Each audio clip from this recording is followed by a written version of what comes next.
सोच के देखो, एक जमाना था जब फैक्ट्रीज सिर्फ स्टीम इंजन से चलती थी। सब कुछ मैनुअल होता था और रोबोट सिर्फ एक इमेजिनेशन थे। और आज एआई, ऑटोमेशन और स्मार्ट फैक्ट्रीज दुनिया बदल रहे हैं। तो ये सब कैसे शुरू हुआ और इंडस्ट्री कैसे इवॉल्व हुई? Hello everyone, welcome back to our channel. This is Raj from Radical Deckard, your process automation strategist. आज के वीडियो में आप इमेजिन करो कि एक टाइम मशीन में हो और इंडस्ट्री 1.0 से 5.0 के तक का सफर एक्सप्लोर करेंगे हम। सबसे पहले चलते हैं हम 18th सेंचुरी में। ये है इंडस्ट्री 1.0 का जमाना। इससे पहले सब कुछ हाथों से बनाया जाता था। फिर आई स्टीम इंजन जो एक गेम चेंजर बनी। इनसे टेक्सटाइल मिल्स एंड फैक्ट्रीज और पूरी इंडस्ट्री को बदल के रख दिया। पहली बार मास प्रोडक्शन पॉसिबल हुआ और चीजें जल्दी और सस्ती बनने लगी। लेकिन एक प्रॉब्लम थी, मशीन्स बहुत ही बड़ी, नॉइजी और ह्यूमन ऑपरेशन के ऊपर डिपेंडेंट थी। और क्या आपको एक फन फैक्ट पता है? स्टीम इंजन पहले कोल माइन से पानी निकालने के लिए बनाई गई थी, लेकिन बाद में इनसे पूरी इंडस्ट्री को रिवॉल्यूशनाइज किया गया। अब आते हैं 19th सेंचुरी के एंड और 20th सेंचुरी के स्टार्टिंग के फेज में।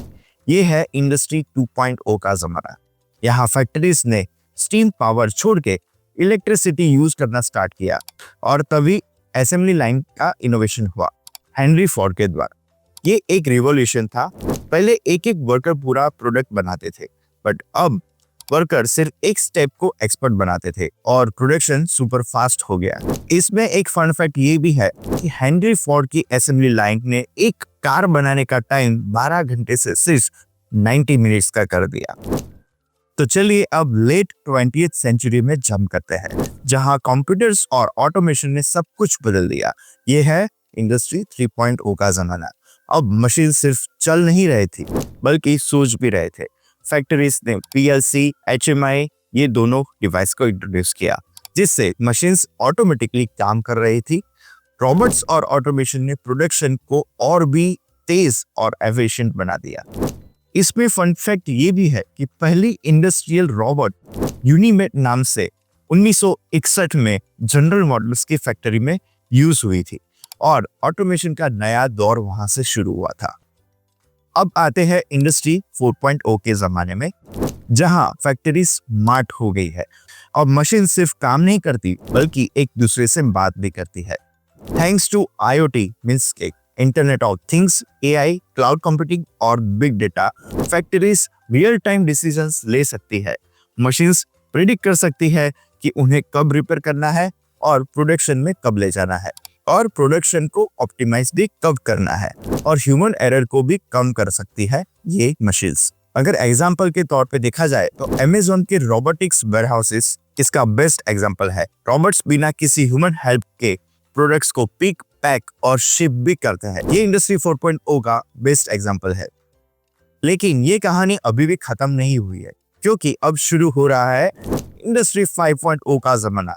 इंडस्ट्री 4.0 ऑटोमेशन के ऊपर फोकस करता है, लेकिन इंडस्ट्री 5.0 का फोकस है ह्यूमंस और एआई के कोलैबोरेशन पर। मशीन्स हमारी जगह नहीं ले रही है, बल्कि हमें और प्रोडक्टिव बना रही है। ऐसा समझो कि अब ह्यूमन एआई पावर्ड ह्यूमन बनने वाले हैं। अब फैक्ट्रीज कस्टमाइज प्रोडक्शन पे ध्यान दे रही है, जो आपके नीड्स के हिसाब से चीजें बना सकती है।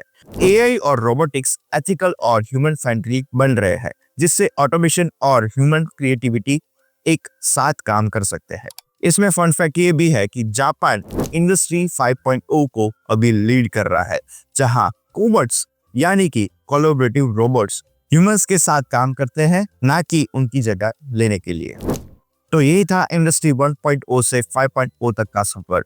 हमने देखा कैसे स्टीम इंजन से लेके स्मार्ट एआई फैक्ट्रीज तक का जर्नी तय किया गया। हर रिवॉल्यूशन ने इंडस्ट्री को और एफिशिएंट, फास्ट और एडवांस बनाया है। लेकिन अब सवाल है, इंडस्ट्री 6.0 कैसी होगी?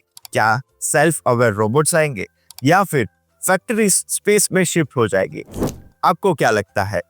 आपके प्रेडिक्शन प्लीज कमेंट कीजिए। If you like this video, thank you so much for watching. See you all in my next video.